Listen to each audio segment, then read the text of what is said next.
alihi wa sahbihi ajma'in. Amma ba'du. Bismillahirrahmanirrahim. Rabbi shrah li sadri wa yassir li amri wahlul 'uqdatam min lisani yafqahu qawli.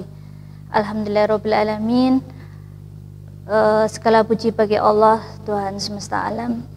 Atas karunia-Nya kita dapat hadir di sini di Undar Televisi, memberikan beberapa wawasan maupun tausiah.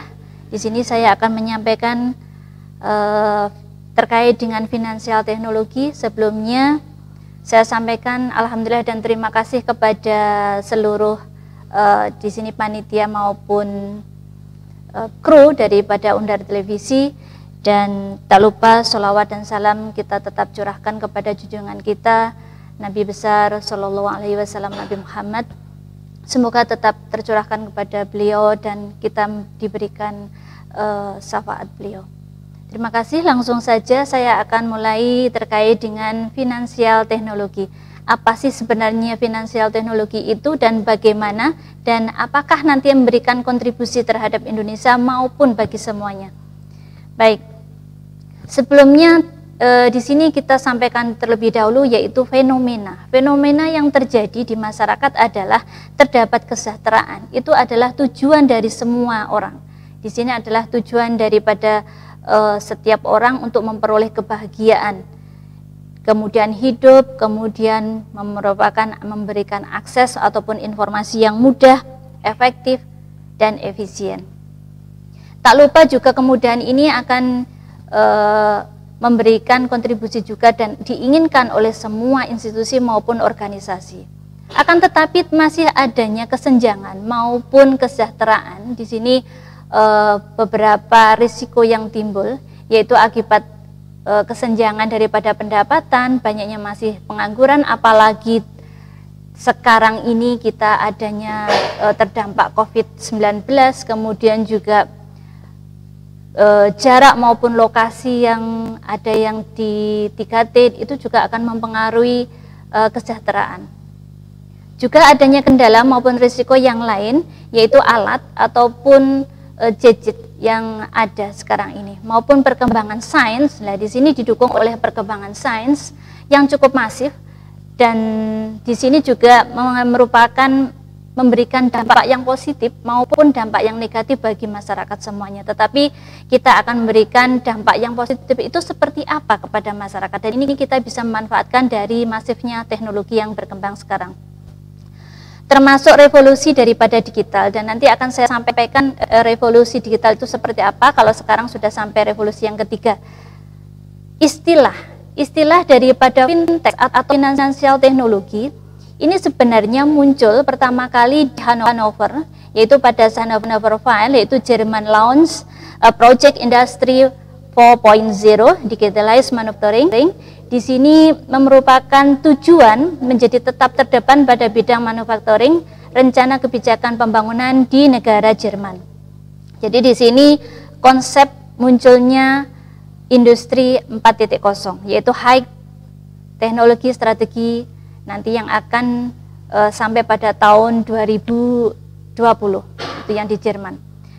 Telah munculnya di Hannover File tahun 2011 ini, maka akan adanya peningkatan daya saing industri di tiap negara. Jadi di tiap negara ini nanti akan muncul beberapa persaingan, baik itu di bidang teknologi maupun di pasar global secara ekonomis.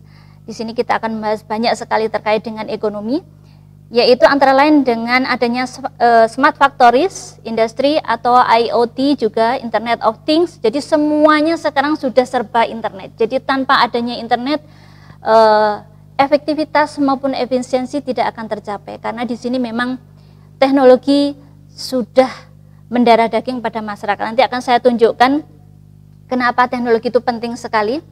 Seperti juga dengan adanya smart industry ataupun advanced manufacturing. Kemudian muncullah ICT atau Information and Communication of Technology. Di sini adalah merubah kehidupan daripada semua manusia, tidak terkecuali baik itu kecil maupun sampai dewasa. Jadi di sini nanti akan meliputi segala lini kehidupan, baik itu pendidikan, keuangan, kemudian pertahanan keamanan, perbankan, pembiayaan modal, itu pun semuanya nanti akan menggunakan ICT. Jadi dengan di sini kita akan mengetahui begitu pesatnya, begitu masifnya terkait dengan teknologi, dan nanti akan mempunyai beberapa keuntungan positif maupun negatif, tapi di sini banyak sekali segi positifnya bagi perkembangan, khususnya bagi ekonomi ataupun keuangan. Baik, akan saya sampaikan terkait dengan transformasi revolusi industri. Jadi transformasi industri ini sebenarnya sudah sejak zaman dahulu, yaitu mulai tahun 1784 yang dikenal dengan industri 1.0. Jadi di sini masih menggunakan mesin uap untuk menciptakan ataupun dalam segala industri membuat suatu produk ataupun dan yang lainnya itu masih menggunakan uap. Kemudian masuk pada tahun 1870, yaitu yang dikenal dengan industri 2.0, yaitu menggunakan mesin produksi massal secara massal. Jadi setiap orang itu tidak hanya produksi produk itu hanya satu, tapi sekarang sudah massal karena begitu cepatnya perkembangan manusia maupun penduduk, kemudian juga cepatnya pertumbuhan dan kemungkinan juga banyaknya, dan memang banyak sekali manusia itu membutuhkan produk untuk memenuhi kebutuhannya. Jadi ini menggunakan mesin produksi massal bertenaga listrik maupun minyak. Di sini sudah mengedepankan bahwa ini sudah maju. Ternyata muncul lagi revolusi industri yang ketiga, yaitu revolusi industri 3.0. Di sini mulai tahun 1969, yaitu menggunakan teknologi informasi dan mesin otomasi. Jadi di sini diperlihatkan gambar, yaitu otomasi semuanya dengan menggunakan robot. Hal ini nanti akan menjadi lebih masif lagi dan semakin lebih luas lagi dengan munculnya tadi yang sudah saya sampaikan di Hanover, yaitu di Jerman sana, dengan adanya konsep industri 4.0. Di sini diperkenalkan dengan adanya mesin terintegrasi jaringan internet, yaitu Internet of Things. Jadi IoT memang di sini mempunyai peran yang sungguh luar biasa, memberikan revolusi dan evolusi terhadap peradaban manusia. Jadi semuanya serba mudah, baik dengan seperti ini yang saya gunakan seperti ini, ataupun dengan menggunakan smartphone. Jadi nanti semuanya akan serba mudah. Oleh karena itu sebagai manusia kita wajib mengembangkan sebagai tenaga ahli, dan ini memang perlu dikembangkan untuk mencapai tujuan daripada kesejahteraan hidup manusia seutuhnya, yaitu semakin mudah, efektif, efisien, dan cepat. Tentunya tidak menggunakan energi yang luar biasa, tetapi cukup dengan IoT. Penggunaan internet di Indonesia tahun 2020, di sini saya gambarkan. Populasi penduduk di Indonesia adalah 272,1 juta. Luar biasa sekali perkembangannya. Dan di sini ternyata penduduk dan urbanisasi ini adalah 55%. Jadi perkembangan di Indonesia itu penduduknya yang luar biasa sampai dengan tahun 2020. Didukung juga dengan adanya teknologi smartphone terkoneksi 338,2. Di sini adalah juta. Oleh karenanya smartphone adalah versus daripada populasi ini ada 124%. Bayangkan. Jadi di sini setiap satu penduduk itu lebih daripada punya satu smartphone. Jadi mereka bisa pegang lebih daripada satu smartphone, karena di sini sudah ditunjukkan 124%. Akhirnya di sini nanti akan terjadi penetrasi, yaitu sebesar 64% dengan pengguna internet sebanyak 175,4 juta jiwa. Jadi di sini ada penetrasi, dan di sini merupakan perkembangan yang cukup luar biasa bagi perkembangan teknologi, dan ini memang harus dimanfaatkan dengan smart juga, yaitu pengguna sosial, media sosial itu 160 juta. Adanya penetrasi sebesar 59%. Jadi kalau di sini kita simpulkan bahwa pertumbuhan digital Indonesia pada tahun 19 perbandingan antara 2019 sampai dengan 2020 itu ada penambahan jumlah 2,9 juta dari perbandingan jumlah penduduk. Jadi di sini luar biasa sekali penggunaannya, penggunaan daripada digital. Ini merupakan pangsa pasar yang luar biasa. Kemudian pada tahun 2019 ini masih juga perbandingan antara tahun 2019 dengan tahun 2020, smartphone terkoneksi dengan internet. Di sini ada penambahan, jadi penduduk Indonesia itu tidak hanya menggunakan smartphone yang jadul atau misalkan smartphone yang hanya untuk alat komunikasi saja, tapi mereka sudah smartphone, sudah ini adalah telepon pintar, sudah bisa terkoneksi kemana-mana. Jadi di sini ada pertumbuhannya adalah 15 juta.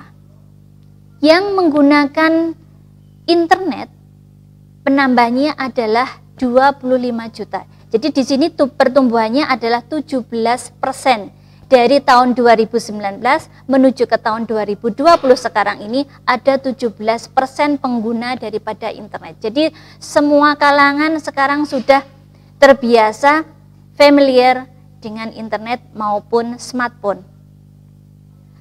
Dan pengguna media sosial media juga semakin berkembang, semakin tumbuh dari tiap tahun. Jadi dalam 1 tahun saja pertumbuhannya ada positif 12 juta. Jadi di sini ada 8,1% untuk pengguna media sosial.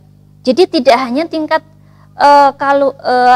orang dewasa saja, tetapi anak-anak kecil juga ternyata mereka sudah menggunakan media sosial. Contohnya sekarang dengan adanya pandemi 19, maka manusia didorong untuk bisa menggunakan smartphone.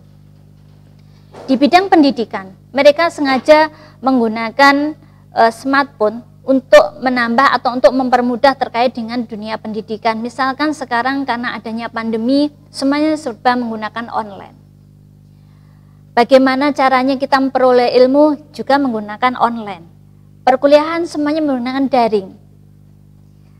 Dengan seperti itu maka akan terkoneksi antara satu dengan yang lain. Akan tetapi di sini juga timbul pertanyaan, apakah dengan adanya masifnya teknologi ini juga akan sampai menyeluruh pada masyarakat di 3T terutama, karena jarak ini juga akan mempengaruhi. Ini memang butuh koreksi dan menjadi evaluasi bagi pemerintah untuk memperbaiki di daerah 3T, karena di sini akses internet sudah sampaikah kepada mereka? Karena sudah masifnya teknologi, perkembangan sains yang begitu luar biasa, apakah mereka juga sudah mampu atau mereka sudah tahu terkait dengan perkembangan teknologi? Ini menjadi PR kita semuanya, terutama bagi kita sebagai revolusi terkait dengan pendidikan. Baik, kita kembali lagi terkait dengan sejarah fintech. Kenapa sih dengan fintech? Fintech timbul karena adanya perubahan gaya hidup manusia yang menginginkan kemudahan, efektif, kemudian efisien. Manusia semuanya menginginkan kemudahan, hal yang mudah. Contohnya adalah bekerja bagaimana caranya biar tidak banyak. Misalkan dari segi jarak, kemudian bagaimana saya bisa memperoleh suatu produk dengan cepat, murah, bisa bayar di tempat. Semuanya di tempat bisa dilakukan.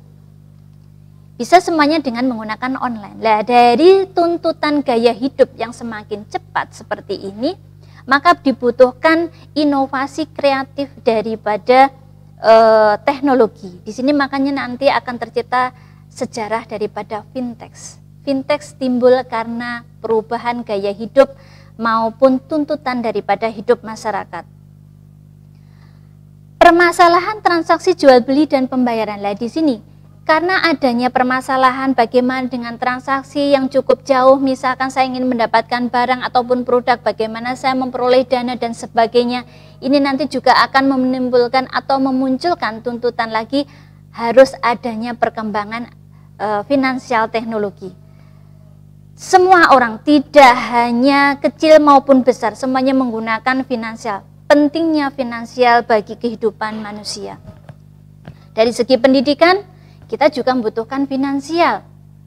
Orang mau pintar, tapi harus juga membutuhkan finansial. Bagaimana caranya? Sekarang masa pandemi, mahasiswa letaknya misalkan domisilinya jauh dari fakultas atau dari universitasnya. Bagaimana mereka bisa melakukan pembayaran atau transaksi? Nah, di sini diperlukan adanya perkembangan fintech. Mereka cukup membayar secara online, sudah otomatisasi, mereka sudah aktif. Itu contoh bagi mahasiswa. Tapi bagaimana dengan contoh bagi pengusaha? Mereka akan melaksanakan atau melakukan pembayaran ataupun tender. Mereka juga akan melakukan dengan secara online. Ini perlu adanya teknologi melakukan transaksi. Kemudian penggunaan teknologi dalam sistem keuangan menghasilkan produk, layanan maupun teknologi model bisnis baru. Karena memang yang sekarang yang lagi trending adalah services. Bagaimana proses pelayanan kita bisa maksimal, tapi juga bisa memberikan keuntungan simbiosis mutualisme antara kedua belah pihak. Baik itu antara konsumen maupun produsen, baik itu user maupun pengelolanya. Dampak pada stabilitas moneter, stabilitas sistem keuangan, efisiensi, kelancaran, keamanan maupun keandalan sistem pembayaran. Inilah yang dituntut. Bagaimana bisa aman secara online? Kemudian tuntutannya adalah keandalannya. Bisakah, mampukah sistem tersebut? Oke, makna daripada fintech sebenarnya cukup simpel, cukup sederhana, yaitu adanya finansial dan teknologi. Bagaimana caranya kita servisnya, maka timbulnya makna fintech tersebut. Hasil gabungan antara jasa keuangan dengan teknologi yang akhirnya mengubah model bisnis dan konvensional menjadi moderat. Ini menurut Bank Indonesia pada tahun 2018. Banyak sekali sebenarnya terkait dengan penelitian terkait dengan fintech ini oleh Kim et al. Tahun 2016, kemudian jadi Ilman juga tahun 2019. Banyak sekali peneliti maupun saintis yang lainnya meneliti terkait dengan fintech karena masifnya fintech dan memang pentingnya fintech bagi kehidupan. Inovasi industri jasa keuangan yang memanfaatkan penggunaan teknologi berupa sistem pengguna menjalankan mekanisme transaksi keuangan yang spesifik. Ini menurut OJK tahun 2016. Sedangkan inovasi pembiayaan keuangan dengan memanfaatkan teknologi sebagai pendukungnya di sini menurut National Digital Research yaitu tahun 2017. Di sini nanti akan saya gambarkan. Nah, gambaran ini lebih mudah lagi yaitu antara teknologi maupun financial service, di mana ini muncul adalah fintech, di mana implikasinya adalah model bisnis yang berubah, kemudian barrier to entry berkurang, di mana di sini juga perubahan model bisnis juga semakin berkembang. Kemungkinan juga beberapa tahun yang lalu itu banyak kekhawatiran antara perbankan akan terjadinya istilahnya revolusi adanya fintech ini akan mengambil alih posisi perbankan. Sebenarnya ini juga pintar-pintarnya kita untuk mengelola terkait dengan fintech, memang ada positif maupun negatifnya. Jadi berbagai layanan keuangan yang dilakukan dalam konsep yang berbeda dari sebelumnya. Karena memang terjadinya revolusi, evolusi semuanya akan berubah tentunya untuk menuju kepada kebahagiaan, efektif dan efisien. Barrier to entry melemah. Jadi di sini dengan adanya fintech, maka barrier to entry akan semakin melemah. Muncul pelaku-pelaku unregulated yang dapat menjalankan layanan sebagaimana institusi sebagai regulator. Jadi di sini dengan adanya fintech akan semakin tumbuh berkembang beberapa fintech, tapi tidak juga memberikan bahwa fintech itu mempunyai manfaat yang besar, tapi juga menimbulkan risiko. Tapi di sini akan semakin jelas digambarkan bagaimana kita seperti ini gambar di sini. Kita berseluncur. Dapatkah kita menyeimbangkan antara risiko dengan manfaat? Apakah kita bisa memanfaatkan risiko tersebut yang kemudian akan memberikan suatu kemudahan ataupun memberikan nilai plus positifnya seperti dalam bidang ekonomi yaitu SWOT, dalam manajemen bagaimana kita bisa mengelola daripada risiko tersebut.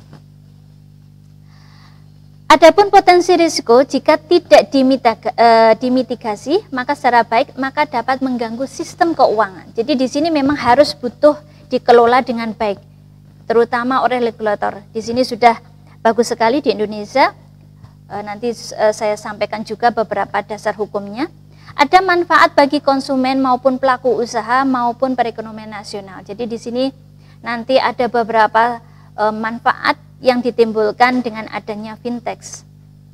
Nah, di sini adalah dasar hukum fintech dalam sistem pembayaran di Indonesia. Kita banyak sekali mengenal sistem pembayaran di Indonesia. Kalau misalkan kita sudah punya smartphone, kita pergi belanja misalkan, ternyata dompet kita kosong, tidak ada isinya. Yang penting tabungan kita banyak isinya. Nah, di sana kita bisa belanja ataupun beli ataupun melakukan transaksi dengan menggunakan dari beberapa macam sistem pembayaran di Indonesia. Kita misalkan menggunakan langsung transfer saja bisa, ataupun bisa menggunakan kris. Nah, ini nanti akan dibahas pada segmen yang lain, karena kita akan masih membahas terkait dengan fintech, yaitu dasar hukum daripada fintech. Ini ada peraturan Bank Indonesia nomor 18/40 PBI 2016, yaitu tentang penyelenggaraan pemrosesan transaksi pembayaran. Kemudian surat edaran Bank Indonesia tahun 1822 DKSP perihal penyelenggaraan layanan keuangan digital, dan peraturan Indonesia tahun 1817 PBI tentang uang elektronik. Dan ini juga sudah didukung oleh peraturan daripada Bapak Presiden yang sudah dikeluarkan tahun 2016 terkait dengan adanya fintech di Indonesia. Tetapi tidak kami sebutkan ya tadi ya. Untuk jenis fintech, banyak sekali jenis fintech di Indonesia. Ada banyak sekali perkembangan. Sebenarnya kita sudah mengenal lama fintech, tetapi baru memang sudah ada gejala timbul itu setelah adanya di Hanover tahun 2011 terkait dengan industri 4.0. Sebenarnya di sini jenis fintech itu sebenarnya bisa disederhanakan lagi, tapi di sini akan saya sampaikan ada pengelola aset. Jadi jenis fintech di sini ada pengelolaan aset. Dengan pengelolaan aset menggunakan fintech, dengan menggunakan teknologi, maka akan lebih efektif lagi karena paperless. Perkembangan sekarang paper itu kan sebenarnya juga akan banyak sekali menyita adanya polusi juga. Kemudian waste, banyak sekali penebangan hutan diganti dengan adanya kita harus memperbanyak kertas. Sebenarnya itu kan juga akan membuat usi ya semakin warm ini bumi. Maka di sini kita harus juga mendukung dengan adanya paperless. Platform expense management system dengan aplikasi ini saya misalkan dengan Jojonovic, di mana di sini menggunakan semuanya pengelolaan aset paperless. Kemudian penggalangan dana, di sini cukup menyenangkan sekali dengan crowdfunding, yaitu kegiatan sosial lainnya dengan menggalangkan dana. Jadi misalkan dengan adanya ini saya contohkan dengan kitabisa.com, adanya contoh misalkan adanya gempa bumi, bencana alam di suatu daerah yang perlu adanya penggalangan dana sosial, dari manapun orang bisa menggalang dananya, bisa berkontribusi menginfakkan sebagian hartanya dengan melalui kitabisa.com. Dengan begitu maka dana kita tadi kita bisa menyalurkan kepada mereka yang membutuhkan. Jadi di sini sangat membantu sekali kegiatan sosial ini kepada mereka yang membutuhkan, memberikan kemudahan bagi mereka. Kemudian juga adanya e-money, uang elektronik yang dapat digunakan sebagai alat pembayaran, atau di sini saya contohkan dengan Doku. Kemudian P2P atau peer-to-peer, di sini adalah platform pinjaman secara online untuk membuka usaha dengan penyediaan modal. Bisa juga dikatakan, ini saya contohkan dengan uangteman.com. Kemudian payment gateway, yaitu platform pelayanan masyarakat e-commerce dengan metode pembayaran berbasis digital, atau kita contohkan di sini iPaymo.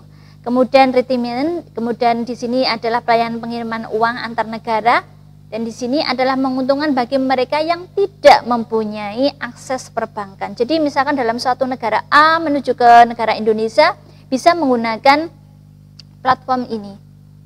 Kemudian dengan securities atau investasi secara online, di sini dengan platform jual beli reksadana, misalkan dengan Bareksa, di sini dengan mudahnya orang berinvestasi kemudian memberikan keuntungan return yang cukup.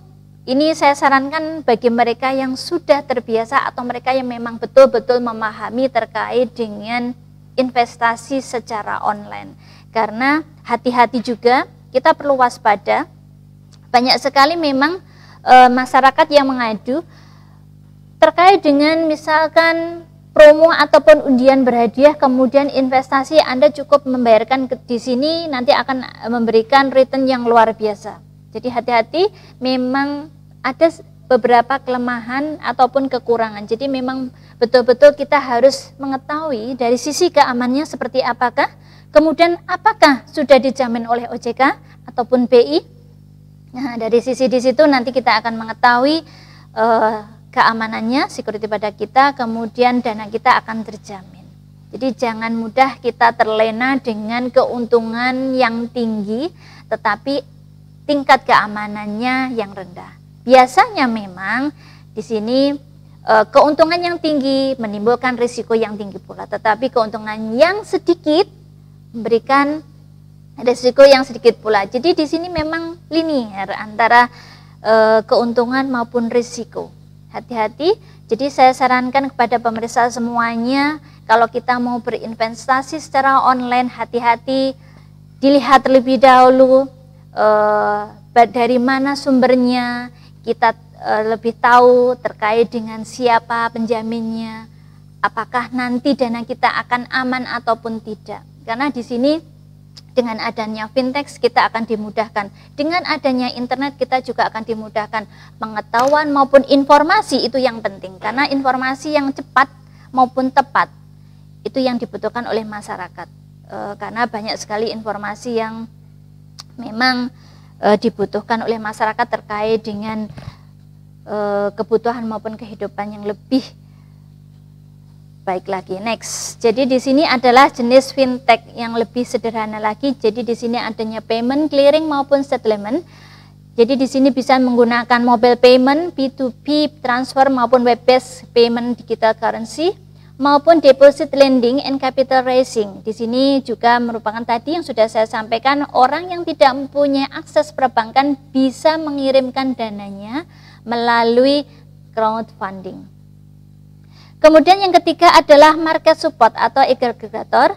Kemudian yang keempat adalah investment and risk management dengan menggunakan e-trading maupun robo-administrator. Di sini fintech adalah fitur teknologi dan teknologi yang mengubah model bisnis. Dari sumbernya adalah Financial Stability Board.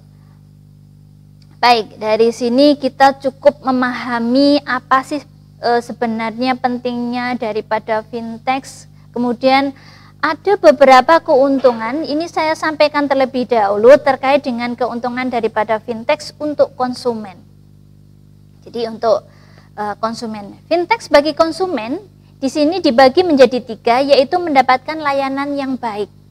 Jadi service memang sekarang lagi booming, karena pelayanan yang baik itulah nanti yang bisa menguasai. Kalaupun misalkan dari sisi nilai perusahaannya cukup memuaskan, cukup tinggi dengan return yang luar biasa bagi pemegang saham maupun bagi investor, tetapi dari segi pelayanannya yang kurang baik, maka lambat laun mereka kinerjanya juga akan turun. Sama juga dengan misalkan pendidikan. Pendidikan yang baik adalah pelayanan yang baik pula. Bukan dilihat dari mahalnya pendidikan, tetapi bagaimana mereka bisa memberikan suatu servis yang memuaskan bagi mahasiswa, bagi semuanya, seluruh elemen daripada perguruan tinggi tersebut. Ataupun kita bisa menyatakan bahwa di sini memang servis itu memang luar biasa, tanpa kita dengungkan, tanpa kita memberikan brosur ataupun apa, tetapi dengan segi servis yang memuaskan, ini cukup memberikan informasi yang akan mendukung daripada sustainable daripada suatu usaha ataupun bisnis itu sendiri. Baik, fintech bagi konsumen di sini juga mempunyai pilihan yang lebih banyak. Yang lainnya adalah harganya yang lebih murah. Jadi dari sisi efektif maupun efisiennya semuanya ada. Keuntungan dari fintech produk dan jasa di sini adalah menyederhanakan rantai transaksi yang dahulunya adalah cukup panjang dari rantai transaksi ini, maka di sini cukup disederhanakan, misalkan dengan secara online saja, begitu tombol diklik sudah sampai.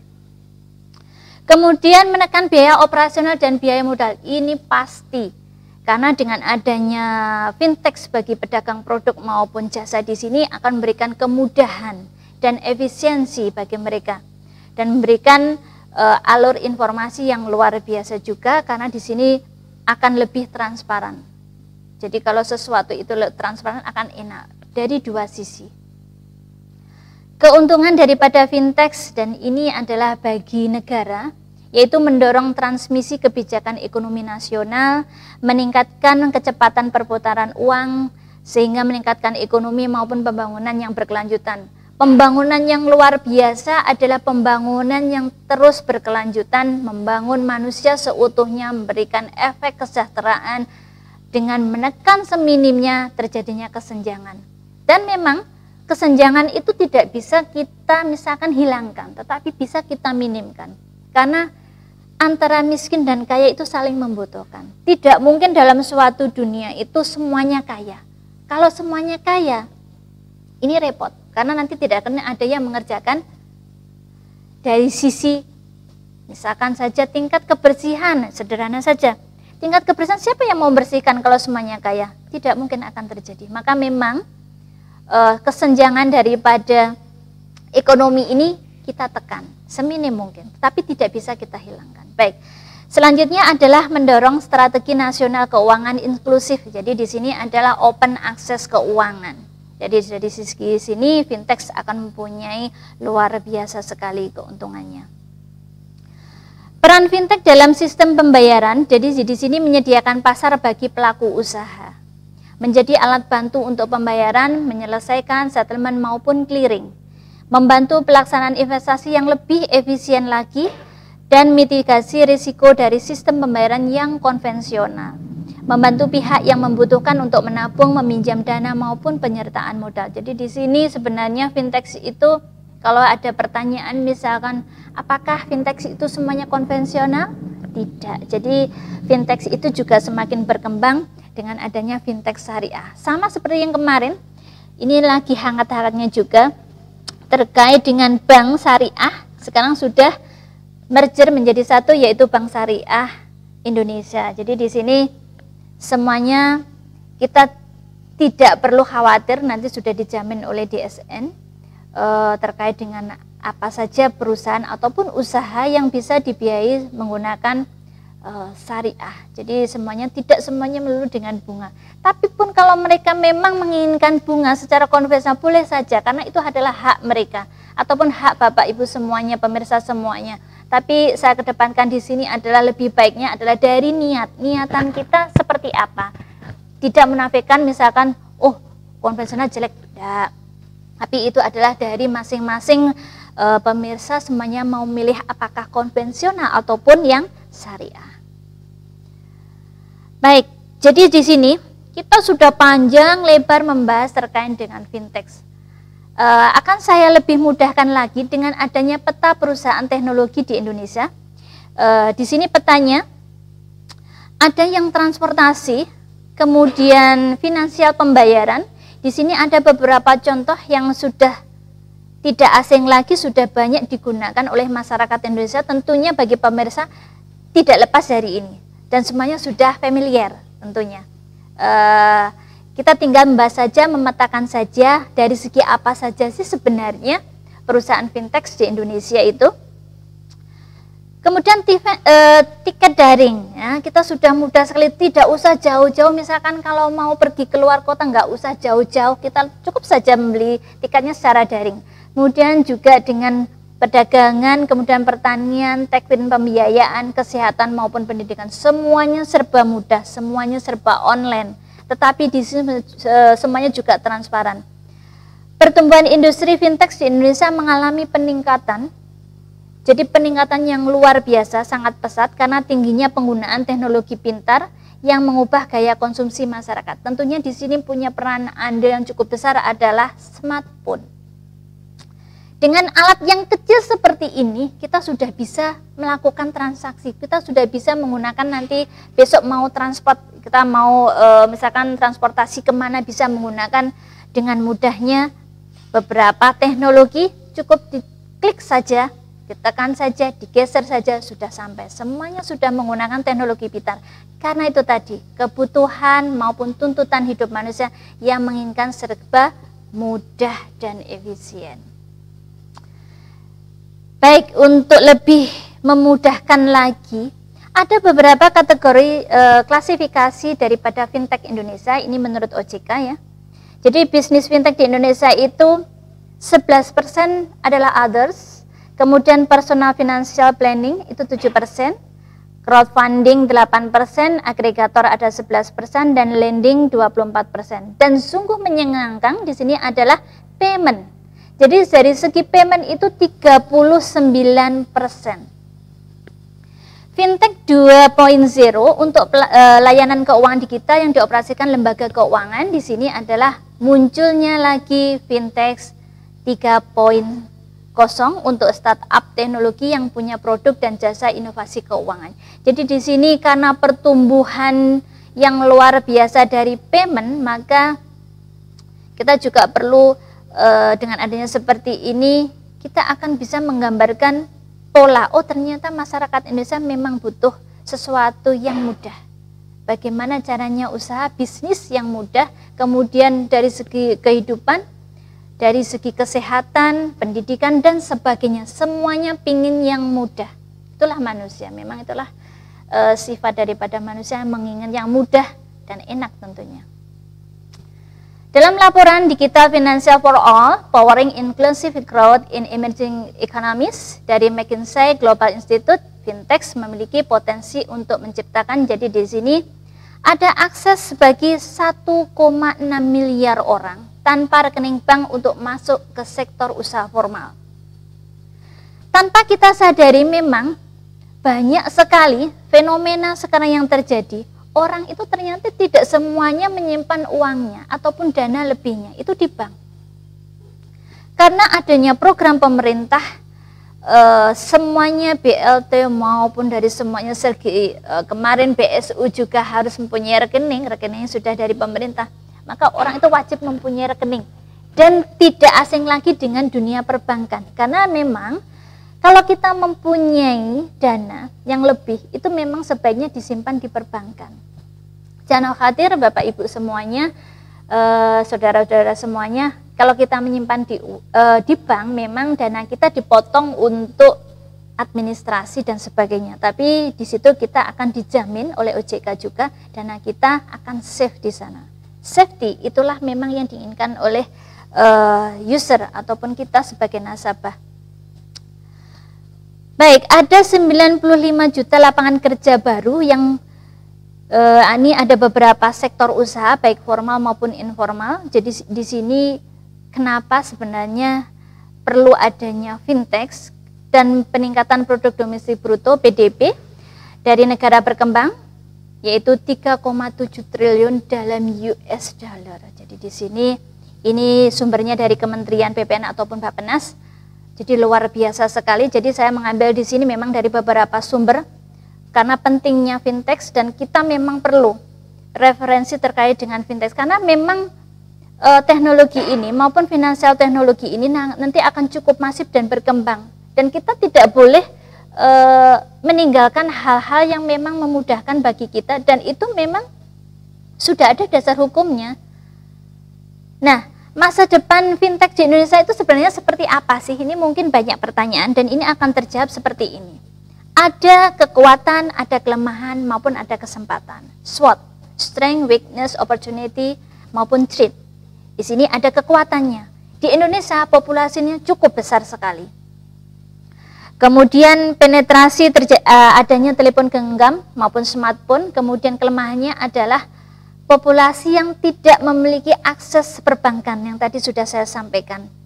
Kemudian regulasi yang cukup ketat.